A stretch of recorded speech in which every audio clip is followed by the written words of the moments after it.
CID देखते हो तुम? चलो बताओ आगे गैंग लीडर कौन है? बारबोसा? नहीं, कोई ऐसा जिसके बारे में तुम सोच भी नहीं सकते। चलो शुरू से बताता हूँ इस हफ्ते सीआईडी में क्या घटा। सबसे पहले गन्स लेके पूरी तैयारी के साथ सीआईडी गोडाउन में पहुंचती है। वहाँ पर सर्च कर रही है। म्यूजिक काफी सही चल रहा है। सीआईडी न्यू टाइप की म्यूजिक पे एक्सपेरिमेंट कर रही है। वहाँ उन्हें पता चलता है कि कोई था कुछ टाइम पहले यहाँ पे, क्योंकि वहाँ पे खाने का सामान है और बैग्स में गोल्ड भी और 2 कंप्यूटर्स भी। पीसी में एक ज्वेलरी स्टोर का नक्शा मिलता है। चोरी करने की टाइमिंग वगैरह सब कुछ है उसमें, और ज्वेलरी शॉप में चोरी हुई है। इंटरेस्टिंगली कुछ मिलता है यहाँ पे। क्या? दया का badge. And point to be noted, last episode में दया नहीं था, तो दया था कहाँ पे? यही सब कर रहा होगा। सीआईडी के ऊपर फायरिंग होती है और रिवील होता है ये फायरिंग कर कौन रहा है। It's Daya. दया सीआईडी के ऊपर फायरिंग कर रहा। क्यों? अभी हमें वो चोरी देखने को मिलती है फ्लैशबैक में। ये चोरी की है दया ने और उसके 2 साथियों ने, और इन्वेस्टिगेशन करी है सीआईडी। कमाल की बात है ना। उन्हें वहां से एक चिप मिलती है जो पूरी तरह से इनक्रिप्टेड है। 3 बार गलत पासवर्ड डालने से सब डिलीट हो जाएगा। यहाँ हमें एक केस को सॉल्व करने के 2 रास्ते मिलते हैं। अभिजीत और आयुष्मान के बीच काफी सारा एज गैप है। इस कारण अभिजीत अभी भी ग्राउंड लेवल वर्क पे ज्यादा बिलीव करता है, और इस पे आयुष्मान नए अटैक पे। अब देखते हैं दोनों 2 रास्तों में निकल गए हैं, कौन केस को जल्दी सॉल्व करता है। उस चिप से गोडाउन की इन्फॉर्मेशन मिली। अभिजीत को भी अपने खबरी से सेम लोकेशन मिलता है। ये लेआउट है एक गोडाउन का जो बाइकुला में है। अब फिर से उसी पॉइंट पे आयुष्मान कहता है दया यू आर अंडर अरेस्ट। अब दया का इंट्रोगेशन किया जा रहा। सीआईडी को एविडेंस पे एक फोन मिलता है। अवनी को उससे एक नंबर मिलता है जो सेव है एज बॉस नंबर 2, और वो नंबर किसका है? सचिन का।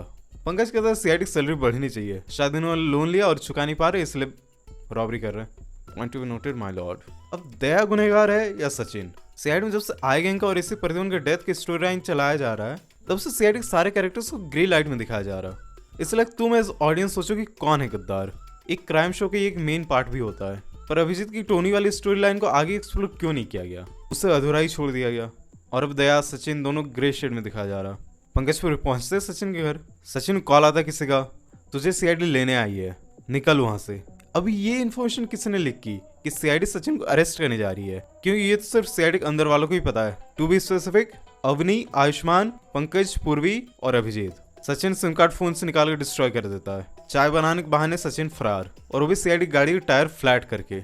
अब सचिन फिर से किससे बात कर रहा है, और कोई उस पर नजर भी रख रहा है जिसके पैरों में बंधन है, जिसके जूतों पे ये आई का निशान बना हुआ है। अब ये आई गैंग कहानी फिर से ट्रैक पर। दया पहले तो कुछ बताने को तैयार ही नहीं था, और जब मुंह खोला तो कहा वो रत्नागिरी गया हुआ था। उससे इन्फो मिला कि रत्नागिरी के पास किसी ज्वेलरी एग्जीबिशन में चोरी होने वाला है, और दया को धमकी मिलती है अपने दोस्तों की जान प्यारी है तो इस केस से दूर रहो, नहीं तो जैसे एसीपी को मारा था सब मरेंगे। अभिजीत कहता है दया जो कुछ पता है सब बता दो, मिल के लड़ेंगे। अब वो एग्जीबिशन दिखता है जहाँ पर चोरी हो रही है।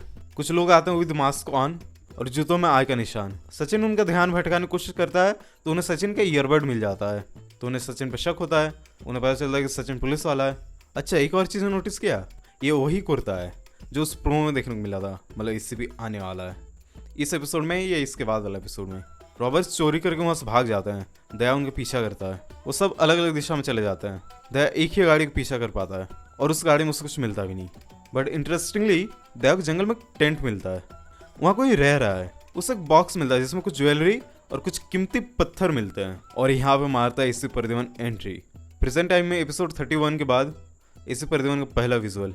वो दया पर गन तान के कहता है हिलना मत, खोपड़ी उड़ा दूंगा। वो दया को पहचानने से इनकार कर देता है। एसपी साहब कहता है मेरा तो पुराना हिसाब बाकी है पुलिस वालों से, और यहीं पर दया अभिजीत को फाइनल बताता है कि एसपी साहब जिंदा है।